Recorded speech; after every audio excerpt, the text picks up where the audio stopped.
Welcome back to another Swords and Magic and Stuff devlog. I know it's been quite a while, but it's been really difficult lately to balance marketing, development, and family life. Lewis and I actually recorded an entire devlog, but it got put on hold while we worked on the last major update for the game. And then it became outdated and now it's lost to the void somewhere. So let's talk about that last update to start off because we have a lot of stuff to cover and we may as well start there. Our last update was all about player housing, which turned out to be a pretty tricky design problem for a single player multiplayer game where you can host your world for friends to play on. We had a lot of design decisions on how this could work, mostly surrounding where the houses would exist and who could access it.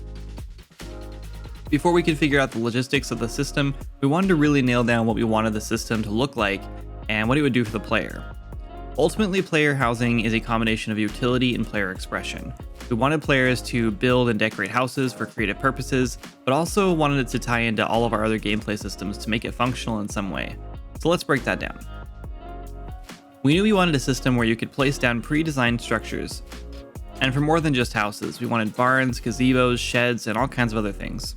We wanted players to place down these structures in the location they wanted, and then have to fill a construction crate with resources to actually construct the building. We really liked this approach because it felt more like you were actually working toward a goal you set for yourself, than if you just purchased the plans and plopped it down pre-built wherever. The bigger the building, the more resources you'd need to fill the crate with, build it. This aligned pretty well with our player-driven goals design philosophy that we follow. We also needed a furniture system that worked similar but wasn't as tedious. Furniture would basically be anything you could place within a structure, be it a table, chairs, a wall torch, a crafting station, or even some table clutter like piles of paper or a goblet. We wanted to give players a lot of options to decorate with to really customize their houses exactly how they want. And this system would not require any construction crates. We decided to make sure that the furniture was mostly craftable or obtainable from shops, quests, or events. That way we could really reward players with custom sets or seasonal items to give the game a bit of a life sim feel. So with gameplay out of the way, we just had to decide how we were going to go about this in multiplayer. Most open world RPGs out there is single player, and most MMOs use an instancing approach to player housing. We were stuck somewhere in the middle. We couldn't bear the thought of players not being able to share their creative process of building and decorating with their friends, but we were also locked out of any sort of instance housing option due to the fact that we use listen servers to allow players to host their own games for friends to join. Early on, we were also stuck on trying to figure out if players can build these structures anywhere in the world or only on designated plots. Our team was pretty split on the decision, but ultimately we decided that building anywhere would lead to far too many ways to cheese enemies, bypass boundaries we put in place, and ultimately break the handcrafted world. In a survival game or a randomly generated world, building anywhere works well, but not so much in a story-driven RPG where quests need specific locations to work. Placing anywhere would also be a pathing nightmare for our AI, and since we're in early access state still, if we decide to go back and add a new mountain somewhere in an existing zone, you might end up waking up inside of it or losing all your progress altogether. Once we decided to go with predefined plots you could purchase, we also needed to decide if players would have to buy these plots once and have access to them on all servers, or if they could only see them on the server they purchased them on. While we had some clever and convenient solutions, we ultimately decided that the simplest route possible was the best route possible. Housing took us forever to release. It was planned for the first launch in September 2020 and was even prototyped out in the early single-player version, though that system was very basic and only really worked for split-screen and local multiplayer. Unfortunately, we did not get the system implemented for launch, not even close. And here we are a year later and we finally have housing finished. One of the biggest hurdles for us was a bug that we kept running into that would corrupt a player's global save files. We ended up pinning instructions on how to fix the issue in our Discord and Steam discussion page to try to help players navigate their file system to delete their corrupt world files so they could finally get back into the game. We were using a plugin for our world saving, which saved us a lot of time in the end, but we eventually had to reach out to the developer and obtain a custom copy of the plugin that didn't compress our save files, just so Unreal could finally diagnose what was going on. We're still not sure exactly what the issue was. We seem to have found a good fix, and we've implemented a backup A/B save method to ensure that even if someone's world file does get corrupt during a power outage or a dead laptop battery, the alternate save would kick in and start up, and only a few minutes of progress would be lost. Until we had this issue solved, we didn't dare release an update that let players spend hundreds of hours collecting and placing furniture just to have it all be gone in the blink of an eye. Anyway, that's housing. We have a lot of other things to catch up on, so let's take some time to talk about our next update. And yeah, I know, we launched 2 updates in the game in the time it took us to make a single devlog about it. So the first of our 2 seasonal updates that we do this time of year is Witch's Eve. It's probably pretty obvious the in-game holiday is based on Halloween, but we've written our own story for it that revolves around witches, spirits, and haunted pumpkins. Last year around this time, we launched version 1.0.3 of the game, just a month after launch. The game was in a weird state at the time. Our inventory system still had a lot of problems. We were missing a ton of features, and weapon balance wasn't great. Weapons had no real progression or impact on the game, really whatsoever. But we decided to add a seasonal event when we really had no business working on temporary content. Luckily, it turned out to be quite the hit. Everyone seemed to love all the little things we added, like 2 new monsters, haunted pumpkins and cursed skeletons, which would crawl out of the ground at night. Players could hunt these new monsters down to get unique item drops, which they could then turn in for Witches' Eve festival tickets to some new witch NPCs in town. With those tickets, you could buy masks to use for trick-or-treating and fashion, as well as unique Halloween-themed weapons. For this year's event, we wanted to keep all those features in place, but we also wanted to expand a little bit.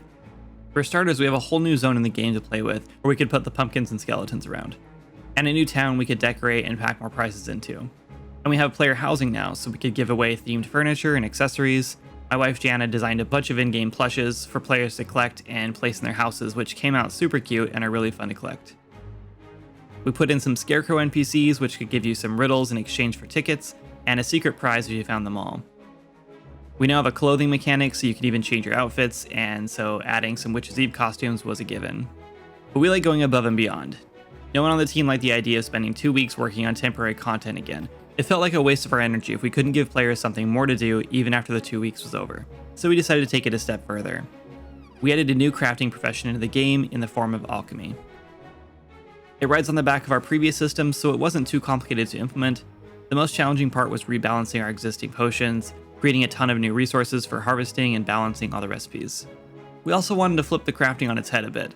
To make weapons in our game, you have to find and mine ore, process the ore into ingots, then craft the ingots along with other resources into a weapon. And that process is pretty fun. We wanted to change it up for alchemy. Instead of simply crafting a potion from a few ingredients, we decided to add a second layer we're calling reagents. You craft these from raw resources like mushrooms and herbs. Then you take those reagents and combine them together into a cauldron which actually brews the potion. But we wanted to add a bit of an experimentation element to it, so we decided not to tell the players what the combinations made, leaving it up to them to remember and connect the reagent combinations to their corresponding potions. The system needs a bit more work to be really polished, but it's already pretty fun. In my opinion, what really brings our alchemy system to life are splash potions. We always like the idea of alchemists not only being useful crafters, but also a style of play. At a certain level, you learn a volatile powder, which lets you brew splash potions. Splash potions are used as ammunition for slingshots, and they can be used offensively or defensively to damage enemies or heal your allies. We're really excited about the potential here for a utility role in dungeons and more challenging content in the future. Of course, along with alchemy, we've introduced a bunch of new potions to the game, including things like Slowfall, Iron Skin, and Witchfire, to name a few of the cool ones. But the more we thought about alchemy and witches, the more we were inspired to add to the story of Witches' Eve. So we decided to make a new zone for the game and added a quest line that leads up to a boss fight in 2 weeks. Yeah, you heard me right. We added all this in just 2 weeks. Was it stressful? A bit. Were we late getting the update out? A day. But ultimately, the results were amazing, and I think players are really loving the update. Joe is our AI programmer and animator on the team, and he pulled through as our MVP for this update. We spent a couple hours sitting down and talking about what sort of boss fight would work for Witches' Eve, but could also hold its own after the event was over. We decided on a character we named Baron Grimwick, the Pumpkin Lord. I began writing a history for the character and tied it into the questline to defeat his ghost. I won't spoil too much here in case you plan on playing the game and want to experience the storyline for yourself, but I am going to break down the boss fight mechanics, so if you don't want to spoil the fight for yourself, this might be a good time to pause, hit the like button, subscribe, and share the Steam link with your friends so you can get their help taking down the game's first official boss. You can find all that in the description below. Oh, and I probably didn't mention this, but the game is on sale right now for Steam's Halloween event, so check it out before the 1st for 20% off. Anyway, designing a boss fight for Swords and Magic and stuff is tricky for a couple of reasons. Reason number 1, we don't level restrict any content in the game. Players of all stripes can wander into that area and meet the boss. 2, at any given time you could have a friend or 15 friends with you, so we need a way to scale fights without making them a grindfest. So one easy way to handle the no level restrictions thing is simply not to worry about it. We decided to gate the battle behind a quest that requires you to take on 4 of the most difficult enemy in the game at the same time. The graveyard is full of skeletons and gravekeepers, and for the first time we've introduced ranged enemies. The lookouts wander around with bows watching for players, and the thugs do the digging using their melee shovels.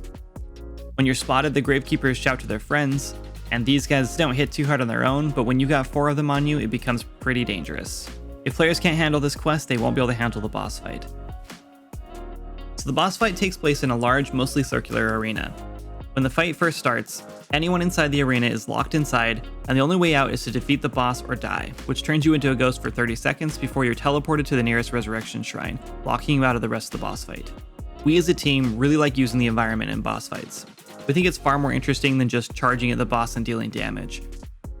This boss fight uses an environmental mechanic, which is necessary to remove an immunity effect from the boss. To even start the fight though, we've locked it behind a paywall. No, not that kind of paywall. Players have to gather a certain amount of herbs in order to cast a spell to light a magical fire we call Spirit Fire. In the arena there are 4 statues, each holding a brazier.